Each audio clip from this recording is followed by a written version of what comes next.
The world can be dangerous. Protect yourself. No victims. Fight back.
Hey guys, welcome back to my channel. So today I'm going to share with you guys the story of my abusive relationship. The reason that I've decided to share this story is in hopes that maybe I'll help someone who may be going through something similar, or maybe help prevent someone from going through the same thing that I did. So I'm just going to get right into it. So after my son was born, I immediately became a single mother, and for about 6 months straight, I really just focused on my motherhood, my job, school. You know, I really wasn't too worried about dating or guys or anything like that. So one night, a couple of my coworkers, they said, hey, do you want to go to the bar with us? And I said, you know, it's been a while since I've been out, so yeah, you know, I'll go out to the bar with you guys and, you know, hang out, have fun, mingle a little bit. So it turns out that my coworker had actually invited another male coworker of ours. Now, I had actually never met him because he was a supervisor on third shift and I worked first shift. So we started talking, we introduced ourselves, we made our acquaintance, and he was actually 10 years older than me, but he'd actually gone to the same high school as I did. So, you know, we're talking and we hit it off and we exchanged information, we exchanged numbers and things of that nature, but neither one of us ever contacted the other. He never called me, I never called him, we never text, anything like that. So I was like, you know, whatever, no big deal. I wasn't worried about it at all. So because of school and my schedule, I switched to third shift. So he actually became my supervisor. And because of this, obviously, we saw each other all the time and we started talking a lot more. And so over some time, he asked me on a date. And I said, yeah, sure. So things went really well that night. And so we actually started officially dating after that. Initially, he was nothing like what he turned out to be. He was very, very sweet. He was very caring. I remember one time we were texting and he was like, you know, how's your day going? And I was at work and I told him, you know, it's going pretty shitty. And no sooner than I had said that, there were flowers delivered to my desk. So he was, you know, everything that I kind of hoped for. You know, he was a supervisor, he was a college graduate, he had his own home. He really seemed like he had himself together and he pretty much swept me off my feet. I was really smitten by this guy. So things kind of kept going like that for about 3 months. And then, you know, after that, I kind of noticed that he started drinking a little bit more than normal. And so one night I was at his place and he was drinking, and we got into an argument and he grabbed a metal statue and he threw it at me. And I was kind of shocked because, you know, I would never expect this to come from him. So I was like, whoa. And so, you know, I started rationalizing things in my head and I started making excuses for him. And I said, you know, maybe it was the alcohol, you know, maybe alcohol and him just don't mix, you know, maybe he's an angry drunk. I kind of excused that, you know, episode, and so we continued dating. So one day we get into an argument and I was everything but the name that my parents gave me. I was a bitch, I was a whore, I was a slut, and he did this in front of his friends. Like, he called me these names and disrespected me in front of his friends. And so I broke things off. I was like, I don't know who this person is. I don't know what's going on. I'm not just gonna stand there and let you disrespect me. So he was constantly calling me. He would leave me letters every single day at my desk at work. He would send me flowers. And so basically it kind of broke me down, and I was like, you know, I don't know what happened. Maybe this was another random occurrence. And so once again, I justified his actions and we started dating again. Really stupid of me. So the drinking continued, the fighting continued, the calling me out of my name continued, and I don't even know, but for whatever reason, I just stayed. I kind of feel like, you know, at the time I was very, you know, weak-minded because I just had this baby. I was a new mom. I was a single mom. You know, I had so many doubts of if anybody else was going to want me with a child. There were just so many different thoughts going on in my head. And so I think that's one of the reasons why I stayed as long as I did. I remember one night we got into another argument, and he pushed me in the kitchen onto the floor and put me in a chokehold. And I was like, that's it, I'm leaving. He barricaded the door so I couldn't leave, and he called the cops.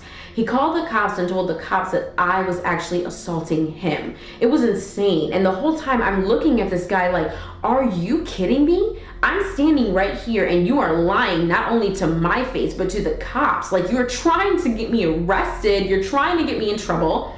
And I'm just baffled by all of this. I can't believe this is happening. The cops arrive, and I told the cops, you know, I didn't put my hands on him. This guy, you know, put me in a chokehold, and nothing happened to him that night. The cops didn't take him or anything. They actually escorted me out. And I was just, like I said, I was just so baffled by all of this. I couldn't believe that this was the guy that I had fell for. And I think that because narcissists are so good at painting this picture of this person, this perfect person in the beginning, I just kept saying to myself, like, where is this guy? Like, he's gotta be somewhere. Like, he couldn't just disappear. But the reality of it is that these people that they paint themselves to be don't exist.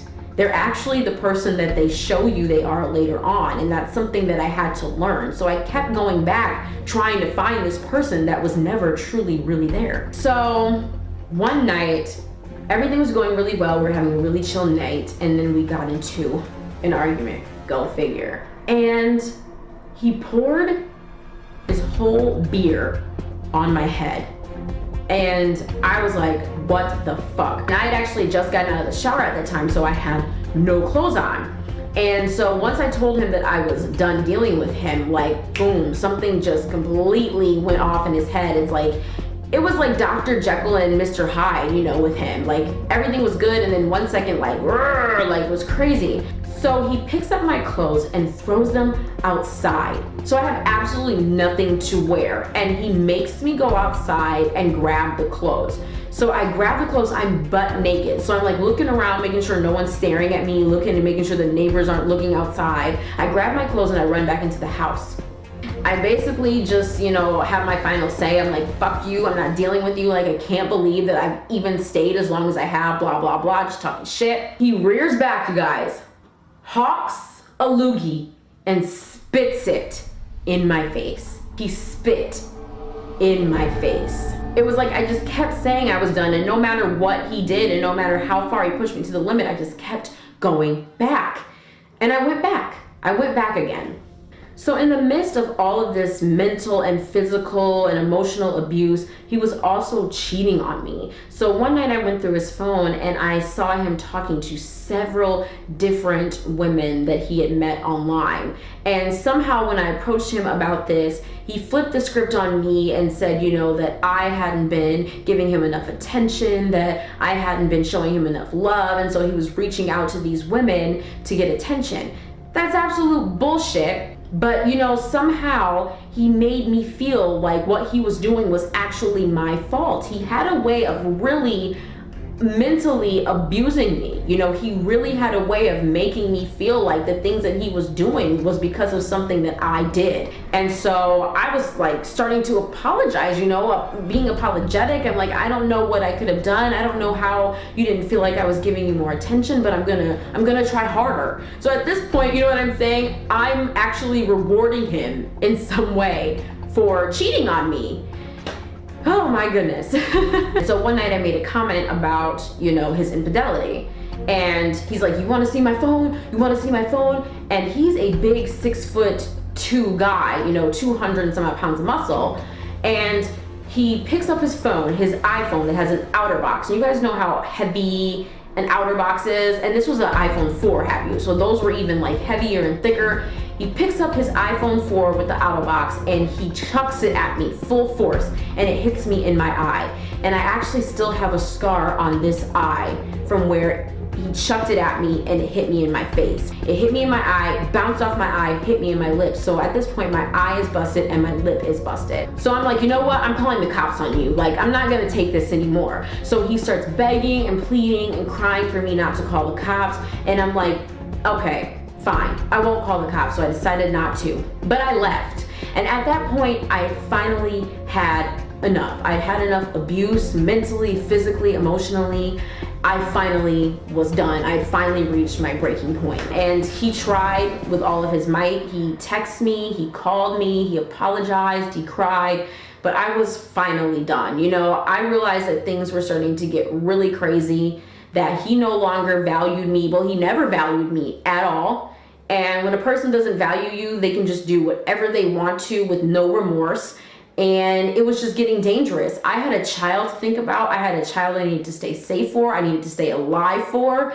And at that point, I was like, I mean more to myself than what you've made of me. And I'm not gonna stand for this anymore. The whole time I realized I wasn't valuing myself. I had no self-worth. I was doubting my worth the whole time. And that's why I stayed with him. And I finally was just like, fuck it. I'm better than this. I deserve more than this. I'm special. I deserve to feel special. I deserve to be with someone who's not going to call me out of my name, who's not going to disrespect me, who's not going to put their hands on me. And, you know, that's why I wanted to share my story with you guys. You know, I went back so many times, you guys, and I know there's so many women out there like that just keep going back, that keep justifying his actions. And the truth is, there is no justifying his actions. There is no reason for any man to ever put a woman down, to ever put his hands on her. Nothing like that. So if you're one of those people out there like me, right now, right this second, stop justifying what that man is doing to you. Stop justifying him putting his hands on you, disrespecting you, calling you out of your name. Know that you are worth way more than what he is making you right now. Know that you deserve the world. You deserve to be loved. Remind yourself of that every day. If you have to look in the mirror every single day at yourself and say, girl, you are beautiful, you deserve the best, then do that, because nobody should have to endure what I endured. Nobody should ever have to go through that at all. So I just wanted to share that with you guys. Like I said, I will never go back into a situation like that. I will never put myself into a situation where a guy will ever treat me like that again. And if you are going through something like that, just remember, you are special, you are worthy. Please get yourself out before it is too late. Some people don't get the chance to.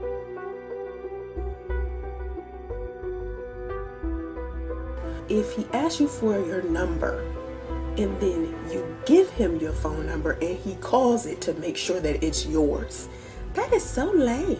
That is like, you got some trust issues, boo-boo. What are you going through up in this area? In this area, these two areas need some work. The man that keeps acting like he didn't hear what you said. Huh? What? Who's the bitch that I saw you with last night in the club? Who's the bitch? Huh? Who? What? What chick you talking about? Any man who posts anything negative about women on their Instagram, Twitter, or Facebook, the one that tries to act like he didn't see you when you called him. Let me look through my phone and try to put, you know what? I don't even think my phone was on. I think you'd like to make a call. Please hang up and dial again. Matter of fact, I think I lost all my contacts. You know, I didn't see that you called. I'm sorry. Do not let him fool you. Oh, he saw your call. He just know how to hit the ignore button. Real slick like. The one who look like he don't have any friends. Oh, he's slick with it. He got something going on with him. If he hasn't introduced you to his friends, something is going on. You know why? Because he's hiding a whole nother secret life from you. Like his family, his friends, you know, possibly his wife and kids. He's making you think you're his imaginary girlfriend. I just told you to watch out for the guy to act like he ain't see your call. Well, make sure you look out for the guy who can't stay off his phone. He always checking his phone, always looking at the phone. Phone always in his hand, always texting somebody. Can't put the phone down long enough. Get rid of him. Speaking of this phone, this smartphone is gonna get a man in trouble. The smartphones get the men in trouble all of the time. If he never knows who you are when you call, he don't even have your number programmed in his phone. He is someone you need to be ignoring. High call volume says a lot. Listen, if he ain't a businessman or he ain't pulling in the bread that you think he should, but his phone ringing off the hook, that's not somebody you need to be trying to connect with. Here's another one. The man who has too many baby mamas. Too many kids. Listen, if he have over 2 kids, if he have over 1 kid, if he has kids in general, just be on the lookout for that baby mama, because that baby mama is a trip. I'm telling you that. I don't understand how a man can have all these kids and no like ex-wife, or he has like all of these, he's collecting baby mamas. Like what? How is that attractive? No. That lets you know right there that the only thing that he's good for is populating the planet, not necessarily being a good husband or boyfriend. Come on now. That's what Stevie J is to me. He's the Stevie J ass nigga, just populating the planet. Stevie, I had enough with your shenanigans, Stevie. Oh, be on the lookout for this Negro right here who always says this shit. Females. Y'all females do this. Females do that. Shh. Somebody hear that. Thank you for the generalization here. A lot of guys say this, but when a man is addressing women as y'all females always do. That's a bitter dude. If he starts off his shit with y'all, and then with females, he hasn't gotten over the little hump of whatever, experience he went through with the last woman he was with, or the chain of women he was with, before you came. You don't want to put yourself in a situation where you're begging him to trust you and or commit and or whatever. Okay, don't trust a man who buff. I mean, if he walking around like this, he too buff. Don't trust him. No, you can't trust him. No. Oh, the ones that's walking around just wham. No. Mr. Big Stuff. Who do you think you are, Mr. Big Stuff? Never trust a man who is perfectly chiseled, okay? He has some secrets that he's hiding underneath that chisel. Yeah. He's spending a lot of his time in the gym and or mirror. He's extremely superficial. I don't remember the last time I met a dude who's buff and isn't shallow as a damn puddle, okay? Listen, looks ain't everything, all right? It's nothing wrong with, taking care of yourself, being a good looking man. But when you on point all the time, I mean, you just buff with it, that's too much. I'm such an old school lover. Don't trust a dude that keeps condoms in his pocket and or car and or everywhere he goes. I mean, it's just a condom there. Okay, it's a condom. Everywhere you go, you see a rubber. Mr. Just in case, just in case we get down in the Kizar, just in case we get down in the Chrisim, just in case we get down at the Jizim. Okay, now there's nothing wrong with having protection.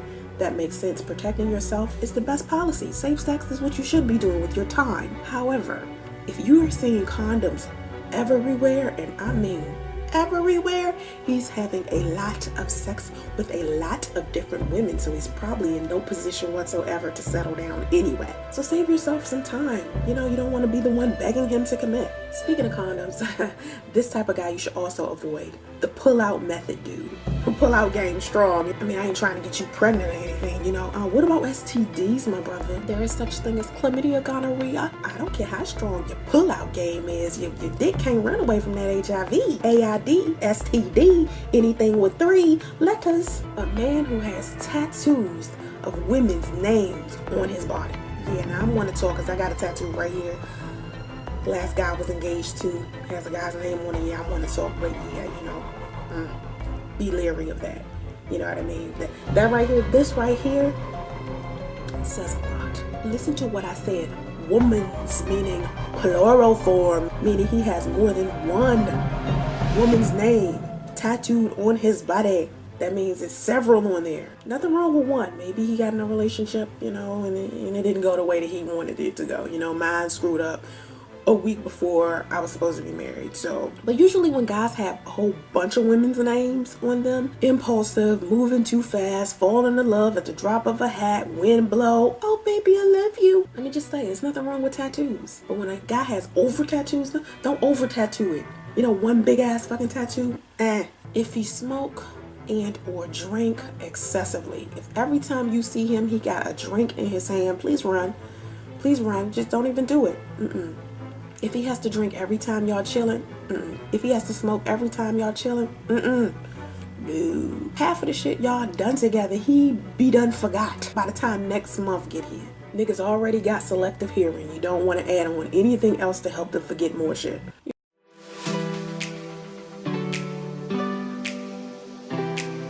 The world can be dangerous. Protect yourself. No victims. Fight back.